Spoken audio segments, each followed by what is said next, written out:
अब मैं दुबई में रहता हूँ। दुबई इस्लामिक कंट्री है, क्या बेहतरीन कंट्री है, क्या बेहतरीन जगह है। वहाँ के जो लॉज हैं वहाँ पे आप नहीं सुनेंगे इस तरह की ये नहीं होगा वो नहीं होगा वहाँ पे। अस्सलाम वालेकुम दोस्तों, मैं हूँ शारिफ खान। आज मैं आपको एक ऐसी वीडियो दिखाने वाला हूँ जो पहले इस्लाम का बहुत बड़ा दुश्मन था। जी हाँ, आपने फोटो में बिल्कुल सही देखा। सोनू निगम की एक वीडियो मैं आपको दिखा चुका हूँ, ये दूसरी वीडियो है जिसमें उसने इतनी बड़ी बड़ी बातें कही इस्लाम को लेकर कि आप यकीन नहीं मानोगे।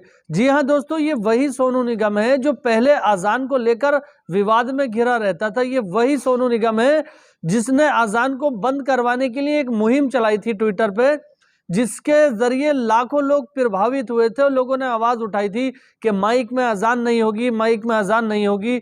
हम इस्लाम धर्म को नहीं मानते हैं तो फिर हम अजान क्यों सुने, हमारी नींद खराब होती है। लेकिन अल्लाह की ऐसी क्या रहमत हुई, इसकी ज़िंदगी में आप ऐसी क्या घटना घटित हुई, मैं आपको बताता चलूं। दोस्तों, ये सोनू निगम इस समय दुबई में रह रहा है। वहाँ के मुसलमानों के बीच में रहकर इसके ऊपर क्या प्रभाव पड़ा जो इसने इस्लाम और मुसलमानों को लेकर इतनी बड़ी बड़ी बातें करनी शुरू कर दी। चलिए देखते हैं वीडियो, सोनू निगम के मुँह से इसकी पूरी कहानी जानते हैं और उसके बाद डॉक्टर जाकिर नायक इस पर क्या कहते हैं, उनसे बातचीत करेंगे। वो आपको बताएंगे कि अल्लाह इंसान को हिदायत किस तरह से देता है और अल्लाह कैसे दिल बदल देता है। तो चलिए शुरू करते हैं वीडियो। अब मैं दुबई में रहता हूँ।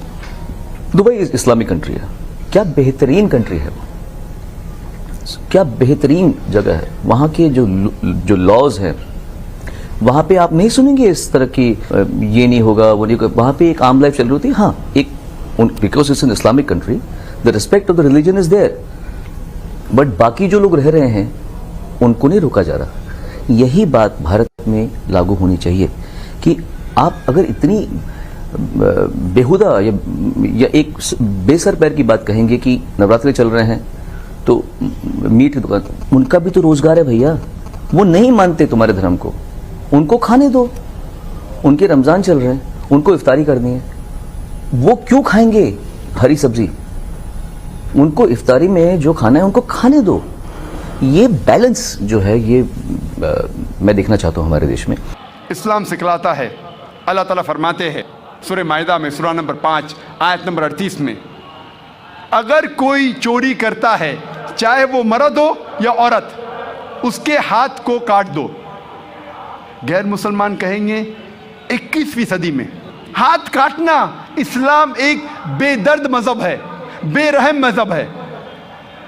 लोग समझते हैं कि सऊदी अरेबिया में जहाँ ये कानून लागू है कि चोर के हाथ काटना चाहिए, इस्लामिक कानून लागू है, गैर मुसलमान समझते अक्सर कि जब हम सऊदी अरेबिया जाएंगे हर दूसरे आदमी के हाथ कटे हुए होंगे। मैं सऊदी अरेबिया कई बार गया हूँ, मैंने अपने ज़िंदगी में एक भी आदमी को हाथ कटे हुए नहीं देखा। कुछ लोगों के हाथ कटते हैं चोरी करने के बाद, लेकिन इतना आम नहीं जितना गैर मुसलमान समझते हैं कि हर दूसरे आदमी के हाथ कटे होंगे। ये कानून इतना सख्त है कि चोर लाख बार सोचेगा चोरी करने के पहले, तो हाथ काटने की जरूरत ही नहीं पड़ेगी। कानून इतना सख्त है कि चोर लाख बार सोचेगा अगर मैं चोरी किया और पकड़ा जाऊंगा तो हाथ काटे जाएंगे। बाकी लॉ के अंदर, बाकी कोर्ट के अंदर क्या, जज को अब ब्राइब दो, घूस दो, रिश्वत दो, लॉयर को रखो, अक्सर छूट जाएंगे। इस्लाम में अगर पकड़े जाएंगे, साबित किया जाएगा, हाथ काटे जाएंगे, चाहे वो अमीर इंसान हो या गरीब इंसान, सजा एक ही है। हम समझते हैं कि USA is the most advance country in the world, सबसे तरक्की याफ्ता, तालीम याफ्ता मुल्क हम समझते हैं यूएसए को। आप शायद ये नहीं जानते, यूएसए एक ऐसा मुल्क है जहां सबसे ज़्यादा चोरी होती है। अगर आप फहरिस्त देखेंगे वो ममालिक की जहां सबसे ज़्यादा चोरी होती है, इनमें से एक है और ऊंचे नंबर पे आता है यूएसए। मैं ये पूछना चाहता हूँ, अगर हम इस्लामी कानून, इस्लामी शरीयत यूएसए में लागू करेंगे कि हर इंसान जो अमीर है 2.5% अपनी बचत का गरीबों में बांटे, उसके बाद कोई भी शख्स यूएसए में चोरी करता है, चाहे आदमी या औरत हो, اس کے ہاتھ کاٹنا چاہیے۔ میں یہ پوچھنا چاہتا ہوں کہ چوری کی تعداد یو ایس اے میں بڑھیں گی، وہیں کے وہیں رہیں گی یا گھٹ جائیں گی؟ بڑھیں گی، وہیں کے وہیں رہیں گی یا گھٹیں گی؟ گھٹیں گی۔ آپ اسلامی قانون شریعت کو کوئی بھی دیش میں لاگو کرے، چاہے وہ یو ایس اے ہو، کینیڈا ہو، انگلینڈ ہو، آسٹریلیا ہو، سعودی عربیہ ہو، انڈیا ہو، سنگاپور ہو، دنیا کے کوئی بھی ملک میں آپ شریعت کو لاگو کریں گے، فوراً آپ کو رزلٹ ملے گا، فوراً۔ اسلام اچھے باتیں سکھانے کے علاوہ ایک طریقہ بتاتا ہے کس طریقے سے یہ اچھی بات کو معاشرے میں عام کیا جائے اور عمل میں لے آ سکے۔ آپ شاید یہ نہیں جانتے کہ اس ملک یو ایس اے میں سب سے زیادہ بلاತ್ಕಾರ ہوتے ہیں۔ اگر آپ فہرست دیکھیں گے وہ ممالک کی جس میں سب سے زیادہ بلاತ್ಕಾರ زنا بالجبر ہوتا ہے، اونچے نمبر پہ آتا ہے U S A. 1991 statistics F B I کے رپورٹ کے مطابق 1990 میں ہر سال، اس پورے سال میں ایوریج ہر روز 1756 بلاತ್ಕಾರ ہوئے یو ایس اے میں۔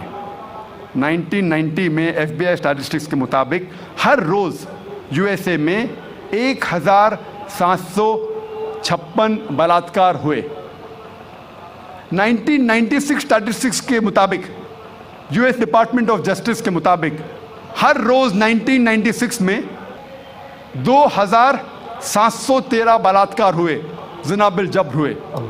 1990 میں 1756، 1996 میں 2713۔ ہو سکتا ہے 6 سال میں امریکن اور نڈر ہو گئے، اس لیے تعداد بڑھ گئی۔ 1996 اسٹیٹسٹکس کے مطابق ہر 32 سیکنڈ میں ایک بلاತ್ಕಾರ ہوا یو ایس اے میں، ہر 32 سیکنڈز۔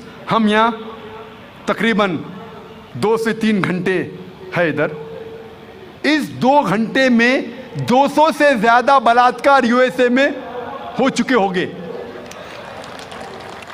جب سے ہم یہاں ہیں جمع ہوئے ہیں 2 گھنٹے سے 200 سے زیادہ بلاತ್ಕಾರ یو ایس اے میں ہو چکے ہوں گے۔ میں آپ سے پوچھنا چاہتا ہوں، اگر ہم اسلامک شریعت، اسلامی قانون یو ایس اے میں لاگو کرتے ہیں، کوئی بھی آدمی کوئی عورت کو دیکھتا ہے اور غلط خیالات آتے ہیں، اسے نظر نیچے کرنی چاہیے۔ اس کے بعد عورتیں اسلامک لباس پہنے، سارا بدن ڈھکا ہوا ہونا چاہیے، صرف چہرہ اور ہاتھ کلائی تک دکھ سکتا ہے۔ اس کے بعد اگر کوئی آدمی عورت کا بلاತ್ಕಾರ کرتا ہے، زنا بالجبر کرتا ہے، اس کے لیے سزائے موت۔ میں یہ پوچھنا چاہتا ہوں کہ بلاತ್ಕಾರ کی تعداد جیسے میں بڑھیں گی، وہیں کے وہیں رہیں گی یا گھٹیں گی؟ گھٹیں گی۔ اٹس اے پریکٹیکل لا۔ آپ جہاں بھی اسلامی قانون لاگو کریں گے، اسلامک شریعت لاگو کریں گے، چاہے وہ یو ایس اے میں ہو، کینیڈا میں ہو، یو کے میں ہو، ہندوستان میں ہو، سعودی عربیہ میں ہو، سنگاپور میں ہو، جہاں بھی آپ لاگو کریں گے، فوراً آپ کو ریزلٹس ملیں گا، فوراً اس دیش میں رحمت ہو جائے گی۔ جب ایل کے اڈوانی اس ملک کے ہوم منسٹر تھے، انہوں نے کہا تھا کہ بلاत्ਕਾਰ کرنے والوں کو اس دیش میں سزائے موت ہونا چاہیے، انہوں نے کہا تھا، اور میں اس کے لیے ان کو مبارکباد دیتا ہوں۔ باقی باتیں ایل کے اڈوانی کی میں نہیں مانوں، لیکن یہ بات کو ضرور مانتا ہوں کہ اس ٹائم جب وہ ہوم منسٹر تھے، انہوں نے کہا تھا کہ ہندوستان میں بھی جو بھی انسان، جو بھی شخص کوئی عورت کا بلاत्ਕਾਰ کرتا ہے، اس کو ملنا چاہیے سزائے موت۔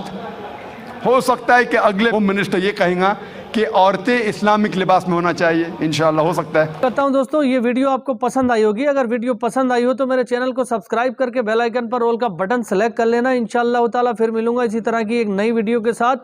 جاتے جاتے آپ لوگوں سے ایک التجا ہے کہ کنہیں 2 لوگوں کو اپنے واٹس ایپ کے اندر یہ ویڈیو شیئر کر دیجئے۔ نیکی کی بات اور اچھی باتیں آگے پہنچانا صدقہ جاریہ ہوتا ہے، اور ان لوگوں تک میری ویڈیو پہنچائیے جو اسلام کے خلاف بات کرتے ہیں، جن کے ذہن میں اسلام کو لے کر عجیب عجیب باتیں بھری ہوئی ہیں۔ دوستو آئے دن آپ نے دیکھا ہوگا کہ لوگ کہتے ہیں کہ ہمیں اب پتہ چلا کہ اسلام کی ریئلٹی یہ ہے، ہمیں تو لوگوں نے کچھ اور بتایا تھا، ہم تو جہاں مندروں میں جاتے تھے وہاں پر کچھ لوگ کچھ بتاتے تھے، کچھ لوگ کچھ بتاتے تھے، لیکن سچائی آج تک کسی نے نہیں بتائی۔